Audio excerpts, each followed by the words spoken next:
Imagine an animal whose ecology is built around water. Now strip that water away and replace it with dry, barren concrete.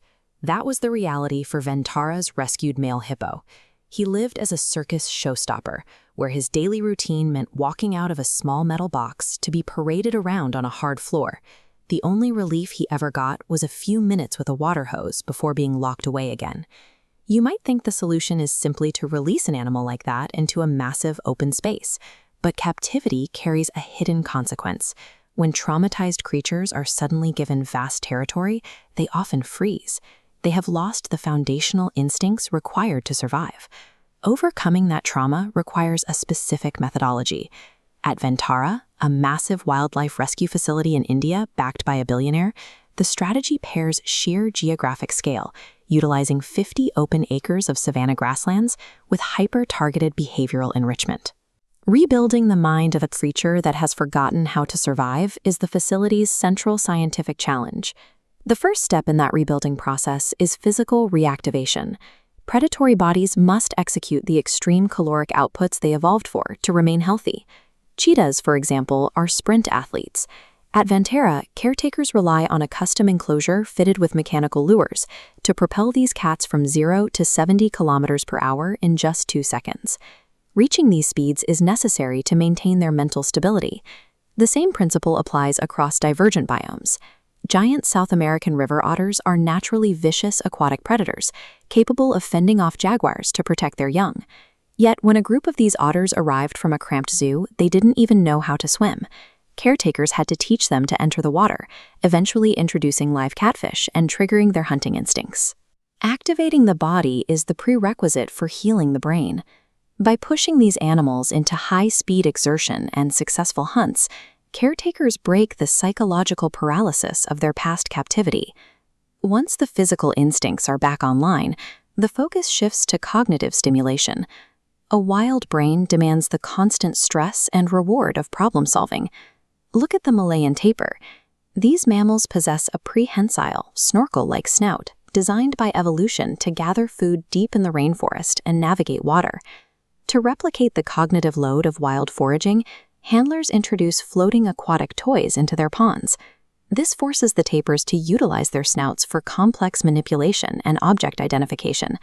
You see the same need for engagement in the desert biome. The black-footed cat harbors inescapable hunting drives embedded deep in its neurobiology. Handlers deploy erratic, feathery decoys into the enclosure to mimic injured birds, giving the cats a controlled outlet to stalk, crouch, and execute a kill. This activity provides a vital psychological release valve, satisfying the animal's biological mandate to solve problems. Reactivating an animal's lethal instincts introduces a difficult paradox. Sanctuary staff must perform healthcare on apex predators and giant herbivores without inducing a life-threatening panic. The solution relies on positive reinforcement conditioning. Despite their towering height and kicks powerful enough to crush human ribs, giraffes are trained to voluntarily step up to a barrier for hoof care.